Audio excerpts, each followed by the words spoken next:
Que feriez-vous si vous receviez soudainement 3 millions de dollars? Eh bien, la première chose que fait notre protagoniste est d'insulter sa patronne. Ferme ta gueule, ça... Puis tabasser son ami qui couche avec sa petite amie. Wesley Gibson mène une vie banale et frustrante. Il occupe un poste sans avenir de gestionnaire de compte dans une tour de bureau sans âme pour un salaire modeste. En plus de cela, il doit supporter les brimades constantes de sa patronne Janice, qui a une attitude désagréable. Attitude médiocre, performance médiocre. Ah, alors là, laissez-moi rigoler. Tout de suite, Janice, tout de suite, Janice, tout de suite. Chaque fois qu'elle s'en prend à lui, il doit prendre des anxiolytiques pour se calmer, convaincu qu'il souffre peut-être d'un problème cardiaque. Ce n'est même pas le pire. Son soi-disant ami au travail, Barry, couche secrètement avec Cathy, la petite amie de Wesley. Il est tellement effronté qu'au magasin, Barry l'oblige même à payer les préservatifs que lui et Cathy utilisent. Tandis que Wesley, comme toujours, ravale sa colère et achète discrètement un autre flacon de médicaments contre l'anxiété, en regardant le solde pathétique de son compte bancaire. Wesley pense que sa vie sera toujours aussi insignifiante et vouée à l'échec. Mais les rouages du destin ont déjà commencé à tourner. Après une autre journée de travail épuisante, Wesley s'arrête à la pharmacie pour renouveler son ordonnance d'anxiolytique. C'est alors qu'il remarque un homme étrange qui l'observe de loin. Alors qu'il fait la queue, une femme saisissante s'approche de lui. Elle lui dit qu'elle connaissait son père, et pas seulement de vue. Son père était l'un des plus grands assassins que le monde ait jamais connu. Mon père m'a abandonné à ma naissance, donc... Il est mort hier au sommet du Metropolitan Building. Avant que Wesley n'ait le temps de comprendre quoi que ce soit,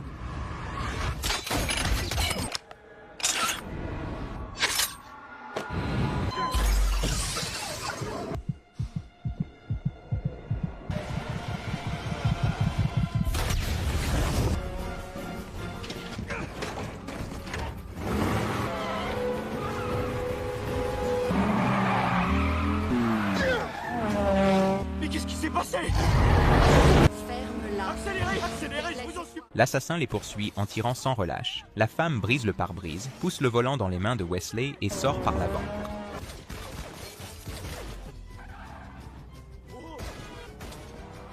Quand elle aperçoit un mur de voitures de police bloquant la route devant elle, elle reprend immédiatement le volant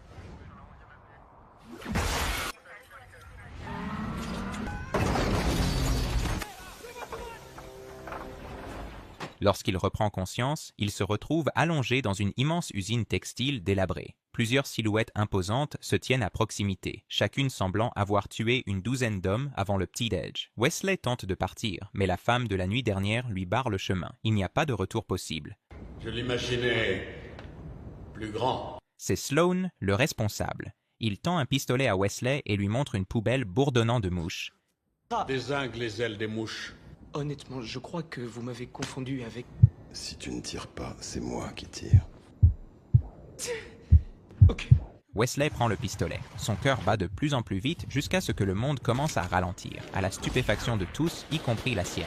Il l'a fait. Sloan explique à Wesley que ce dont il souffre n'est pas un problème cardiaque. C'est quelque chose de bien plus extraordinaire. Sous un stress extrême, le cœur de Wesley bat plus de 400 fois par minute, inondant son sang d'adrénaline. Cela lui confère des réflexes accrus et une perception aiguisée bien au-delà des capacités humaines normales. Très peu de personnes dans le monde ont cette capacité. Ton père l'avait. Et tu l'as toi aussi. Wesley le regarde avec incrédulité, tremblant. Il pointe son arme sur Sloan et exige de partir. Mais Sloan reste calme et serein. Vous êtes dingue. Non. Ce qui est dingue, c'est de passer à côté de sa vie quand on a la chance d'avoir du vrai sang de tueur dans les veines. C'est de se contenter de sa misérable existence alors qu'on a un lion en cage à l'intérieur de soi et la clé pour le laisser sortir.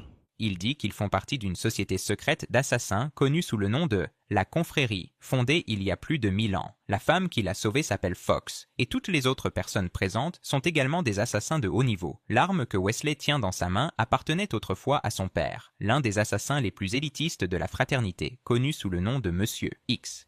Et c'est elle que tu utiliseras pour tuer celui qui a abattu ton père de sang-froid. Non, ça, et qui n'est autre que l'homme qui a essayé ce soir de t'abattre à ton tour. Sloan révèle alors à Wesley la vérité sur la mort de son père. Quelques jours plus tôt, Monsieur X était en mission lorsqu'un traître au sein de l'organisation a fait surface, éliminant plusieurs assassins d'élite. Pour découvrir la vérité, Monsieur X rend visite à un trafiquant d'armes dans un immeuble de bureau du centre-ville. Il lui présente une balle forgée sur mesure et exige de connaître son origine. Le trafiquant l'examine de près. Elle est propre, ce qui signifie qu'elle est intraçable. Avant que le marchand d'armes n'ait pu finir sa phrase, une balle lui transperce la tête depuis loin. Monsieur X ne panique pas, il calcule chaque angle en quelques secondes, recule pour prendre de l'élan et sprinte à toute vitesse vers la vitre.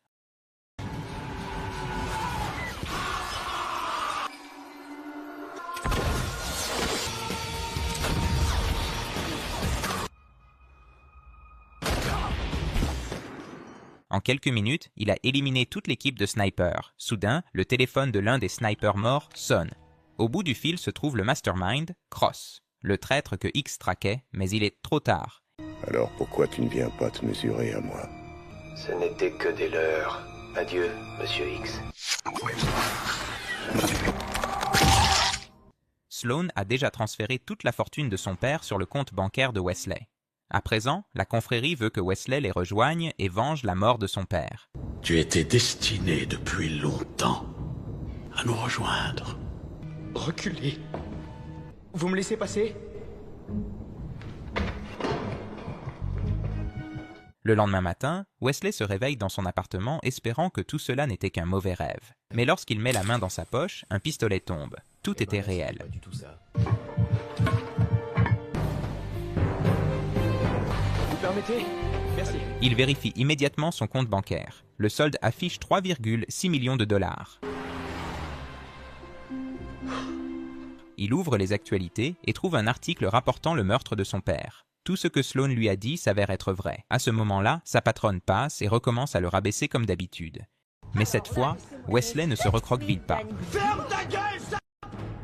Tout le bureau se fige dans un silence stupéfait, même sa patronne. Des années de frustration refoulée jaillissent de Wesley dans un rugissement primitif. Confisqué. Vous avez dû avoir une scolarité difficile. Mais ça n'autorise pas à traiter ses subordonnés comme de la merde.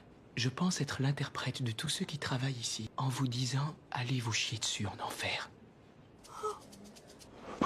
Barry s'approche, les bras grands ouverts, essayant de se montrer solidaire. Wesley n'hésite pas. Il sort en trombe du bureau, mais il voit alors quelque chose de choquant sur un écran public. À ce moment précis, une voiture s'arrête devant lui, c'est Fox. Cette fois, Wesley n'hésite pas, il monte. Fox emmène Wesley dans une ancienne usine textile où il se retrouve à nouveau face à Sloan. Vous êtes dans le tissu ou dans le crime? L'endroit le trouble. Pourquoi un groupe d'assassins d'élite aurait-il son quartier général dans une usine remplie de machines à tisser? Sloan ne donne aucune explication. Il se contente de remettre calmement Wesley à Fox. À partir de maintenant, c'est elle qui est chargée de le transformer en tueur. L'homme attache Wesley à une chaise. L'entraînement commence par un coup de poing. Littéralement. Le premier instructeur, connu sous le nom du réparateur, frappe Wesley brutalement au visage jusqu'à ce qu'il perde connaissance. La première règle pour devenir un assassin, apprendre à encaisser les coups. Lorsque Wesley reprend conscience, il se retrouve dans une nouvelle pièce face à un homme appelé le boucher. Cette fois, la leçon porte sur les couteaux. L'outil idéal quand il s'agit de travailler au corps à corps. Lorsqu'il se réveille, il est immergé dans un liquide blanc laiteux à l'intérieur d'une baignoire. À côté de lui est assis un jeune homme nerveux au regard perçant, l'exterminateur. Ces bains stimulent les globules blancs et accélèrent le processus. Les guérissent tout de suite. Quand vient enfin le moment d'apprendre à utiliser des armes à feu, Wesley entre dans une pièce remplie de silhouettes humaines, du moins c'est ce qu'il croit. Il se rend vite compte qu'il ne s'agit pas de mannequins, mais de vraies personnes. Eh mais on va tout de même pas tirer sur une morte! Ça pourrait être notre mère, je sais! Fox intervient en plaçant le cadavre d'un cochon devant la cible. Vous voulez que je transperce le petit cochon? Je veux que tu fasses dévier la balle. Wesley trouve cela absurde. Les balles ne dévient pas. Cela défie les lois de la physique. C'est pas une question de procédé, c'est une question de volonté.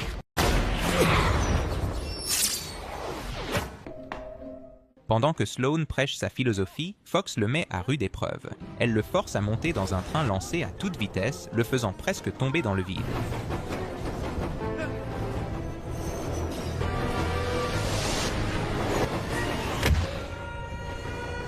Il retourne dans la baignoire de guérison. Pendant ce temps, Cross continue de massacrer d'autres membres de la confrérie. Sloan insiste sur le fait que Wesley est le seul à pouvoir l'arrêter. La dernière étape de la formation exige que Wesley attrape une navette au milieu d'un métier à tisser à grande vitesse. Un seul faux mouvement peut lui coûter des doigts. Il échoue encore et encore.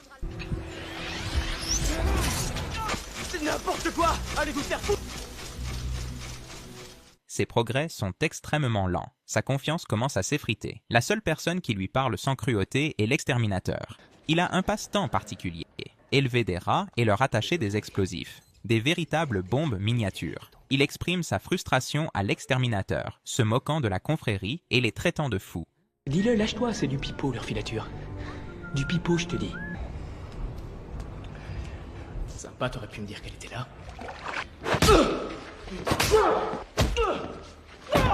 Pourquoi t'es là? J'avais une vie de merde, pourquoi pas changer? Pourquoi t'es là? J'en sais rien! C'est ce moment de lucidité qui pousse Sloane à l'emmener dans une pièce spéciale, la chambre de son père. Tout ce qui s'y trouve appartenait à l'homme que Wesley n'a jamais connu. Wesley pose des questions sur la mort de son père et Sloane lui répond que Cross a trahi l'organisation et qu'il a donc dû tuer le seul homme qui pouvait le supplanter. Tout ce qui est ici, tout ça est maintenant à toi.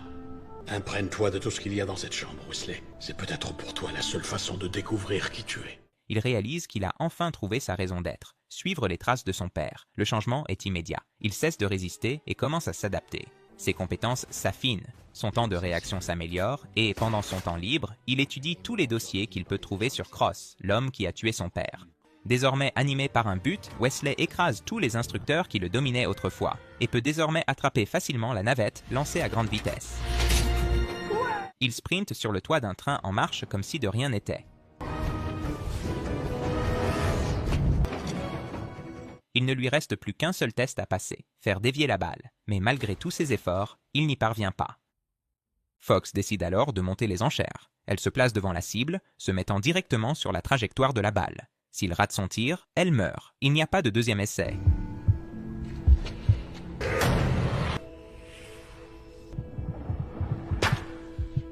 Bienvenue dans la confrérie. Sloane conduit Wesley dans une salle faiblement éclairée au fond de l'usine textile, où un énorme métier à tisser ancien tourne rythmiquement dans l'ombre. Il explique qu'il s'agit du loom du destin. Selon la légende, il y a plus de 1000 ans, les tisserands ont découvert que les imperfections dans les fils codaient des noms secrets qui, une fois déchiffrés, désignaient des individus destinés à semer le chaos et la destruction. La confrérie a été créée pour les éliminer avant que leur mal ne s'enracine. Ce sont des ordres qu'il faut exécuter. Sloane interprète les messages codés dans le loom et les assassins procèdent aux exécutions. Leur rôle n'est pas de comprendre, mais seulement d'obéir. Le tueur qui a assassiné le père de Wesley était autrefois l'un de leurs meilleurs assassins. Il ne s'est retourné contre eux qu'après que son propre nom soit apparu dans le loom. Sloane remet à Wesley sa première mission, un nom, mais lorsque Wesley se tient dans le train et s'apprête à appuyer sur la gâchette, l'hésitation le saisit. Comment peut-il être sûr que cette personne est vraiment maléfique? Qu'est-ce qu'il a fait de mal? En quoi est-il nuisible? Tuer un être humain dont je ne sais absolument rien. Fox lui raconte une histoire. Le père d'une fille, un juge, a été victime d'un cambriolage une nuit. Les criminels l'ont torturé, brûlé vif devant sa fille, puis ont marqué la fille avant de la laisser pour morte. L'homme qui a commis ce crime aurait dû être éliminé depuis longtemps. Cet homme avait été désigné par le loom, mais un ancien assassin avait hésité. En tuant un, il est possible d'en sauver des centaines. Alors que Fox s'éloigne, Wesley remarque la marque de brûlure sur son cou. La petite fille dans l'histoire est Fox elle-même. Face à cette vérité, Wesley stabilise sa main et termine le travail. La cible suivante de Wesley est un riche marchand d'armes. 6 blocs sur Halstead Street. T'en as 3. Mais Wesley a appris à improviser. Avec une soudaine accélération, il fait une embardée avec l'aide de Fox et lance sa voiture en l'air.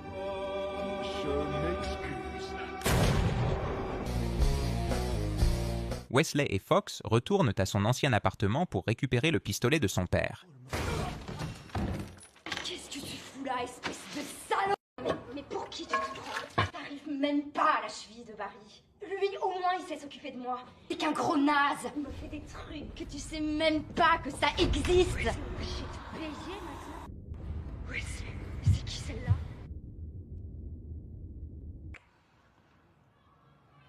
Wesley?